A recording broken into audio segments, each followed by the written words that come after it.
What's up guys? Welcome back to my channel. Today, we are doing a full review of the POCO X7 Pro Ironman edition. This phone is seriously underappreciated, but trust me, it's got a lot of going for it whether you're a gamer or a photo enthusiast. Let me break it down for you. So first up, the specs. We are packing an upper mid-range Dimensity 8400 Ultra chipset, a gorgeous 1.5K 120Hz AMOLED display with Corning Gorilla Glass 7 eye protection, and a 50 megapixels main camera with OIS using Sony's IMX882 sensor. The 8 megapixel secondary camera uses a SmartSense sensor too. It's a solid setup, right? But before we get into all the good stuff, let me get the one major con out of the way. And man, the aggressive ad notification on this thing are annoying as hell. Even when you didn't open these apps, it'll just start flashing ads and notifications at you once you're online. You think you've got an important messages, but no, just more spam from their system apps. Thankfully, there's a workaround. Just go into the settings, find Get App, Music, and Me Movie, or any app that flashes ads, and disable all their notifications. Crisis averted, and I recommend downloading third-party music and video apps just to be safe. Oh, and one other major gripe. Call volume could be better. If you're out on a busy street, it's tough to hear the other person clearly, even at max volume. Hopefully, a software update fixes that soon. Now for the cool features, get this. POCO included a freaking teleprompter in the video app. If you're a vlogger or just like recording yourself, you can adjust the text and scrolling speed. Such a handy tool, especially if you're on the budget. Now let's talk about the battery life. The phone has a 6000 mAh battery. During my initial test, using the phone for social media, watching videos, reading, checking emails, and making calls, it lasted for 46 hours. In the second test, using it exclusively for gaming, from 98% to around 5%, the phone lasted 8 hours and 23 minutes. However, one downside is that there's no bypass charging. On the bright side, it supports 90 watts fast charging. Kudos to POCO for that one. That display though, oh man, 1.5K resolution, 446 ppi up to 3200 nits peak brightness, and a Dolby Vision and HDR10 Plus support. For under 2,000 pesos, movies look incredible on this thing. I was a bit skeptical about the 3200 nits claim. When compared side by side with the iPhone 15 Pro Max, which has a peak brightness of 2000 nits, they actually look pretty similar in outdoor conditions. The AI subtitle feature is a game changer too if you watch a lot of foreign content. AI generated subtitles in multiple languages, which is a pretty handy feature. No more struggling with language barriers when watching foreign films or YouTube videos. Let's dive into the Gallery app.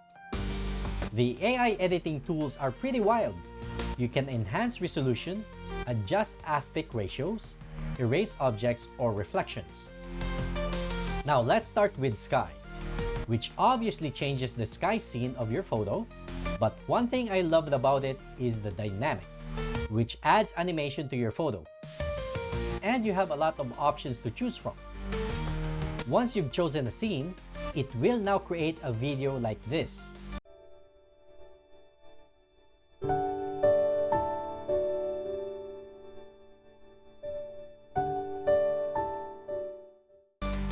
Now, with remove reflection, it does remove reflections, but it could be better.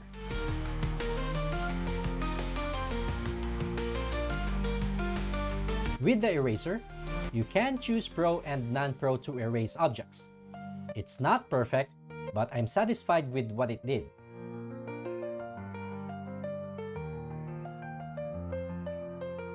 Now, erasing bigger objects like in this sample, non-Pro leaves remnants of the object.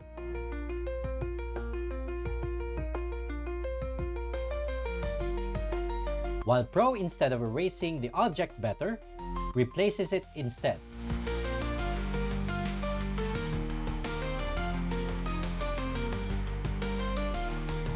Now, while erasing people may work in some scenarios like this, but in the other sample, it just mutilated the poor kid. Now let's get into the camera performance. In good lighting, the 50 megapixel main sensor delivers accurate colors with no AI processing, which is great if you prefer a natural look. I tested it in windy conditions, and it still manages to capture a sharp image with a nice blur effect.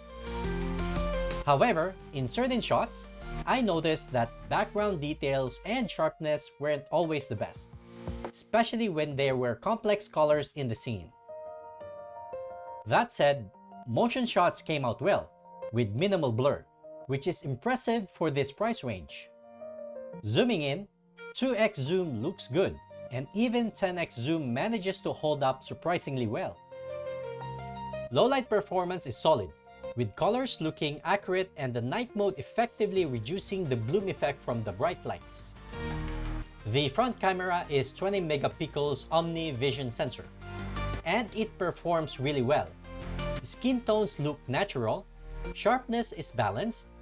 Even at night, as long as you find a good angle, you can capture great selfies.